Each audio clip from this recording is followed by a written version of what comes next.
Dans cette dernière vidéo, je vais vous présenter donc la technique de titrage pH métrique en prenant l'exemple donc d'une titrage d'une solution d'acide éthanoïque de concentration inconnue qui va constituer le réactif titré.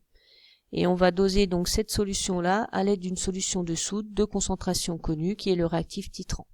Donc ces réactions-là, ce type de titrage concerne des réactions de dosage de type acido-basique que l'on verra donc dans le courant du troisième trimestre. Première étape, l'étalonnage du pH mètre à l'aide de solutions de pH connues qu'on appelle des solutions tampons en tenant compte de la température. Je vais pas passer du temps là-dessus puisqu'on fera ça en TP avec les pH mètres dont on dispose. Donc on va passer cette étape et je vais aller directement sur le montage de dosage. Donc comme pour toutes les méthodes de dosage, le principe est toujours le même. Je vais d'abord prélever à l'aide d'une pipette jaugée un volume précis de la solution à titrer. Donc ici on a choisi simplement un volume de 10 ml d'acide éthanoïque que l'on place dans un bécher. Dans le cas donc proposé, donc dans l'étude proposée, on va rajouter 20 ml d'eau distillée afin que la sonde soit totalement immergée dans le milieu réactionnel. Et une fois donc cette étape réalisée, on va remplir la burette de réactif titrant après l'avoir conditionné et on met en place le montage de titrage. Le bécher est placé sous la burette, on y introduit le turbulent, on plonge, on immerge totalement l'électrode et on met l'agitation en route. Une fois que le montage est mis en place correctement, il n'y a plus qu'à faire les mesures. Donc on va verser progressivement le réactif titrant dans le bécher, on va le verser millilitre par millilitre et on va mesurer à chaque fois le pH du milieu réactionnel pour tracer la courbe représentant le pH de la solution, donc du milieu réactionnel, en fonction du volume de réactif titrant versé.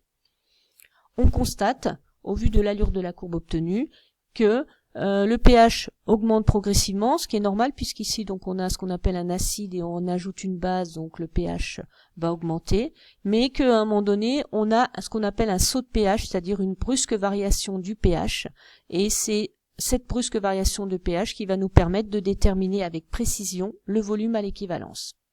Donc une des méthodes proposée, donc d'ailleurs n'est pas la plus courante, mais par rapport au logiciel dont je dispose, c'est celle qui est présentée en premier. Donc ici vous pouvez tracer, donc si vous utilisez un tableur du type Lattice Pro, donc faire calculer d de pH sur d de V, ça représente la dérivée de la courbe pH en fonction du volume V.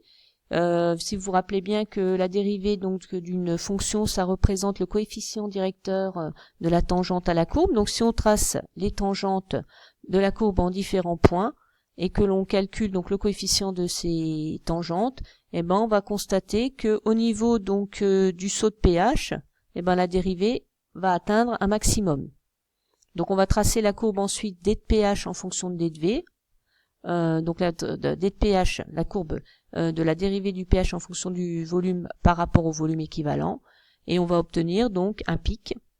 La valeur maximum de d de pH sur d de V correspond à l'équivalence et on peut ainsi lire directement le volume à l'équivalence qui est de 10 millilitres. Deuxième méthode possible, qui est la plus courante cette fois-ci, qui consiste à tracer une première tangente sur le bord inférieur ou sur le bord supérieur, peu importe, de la courbe, et une deuxième tangente parallèle à la première.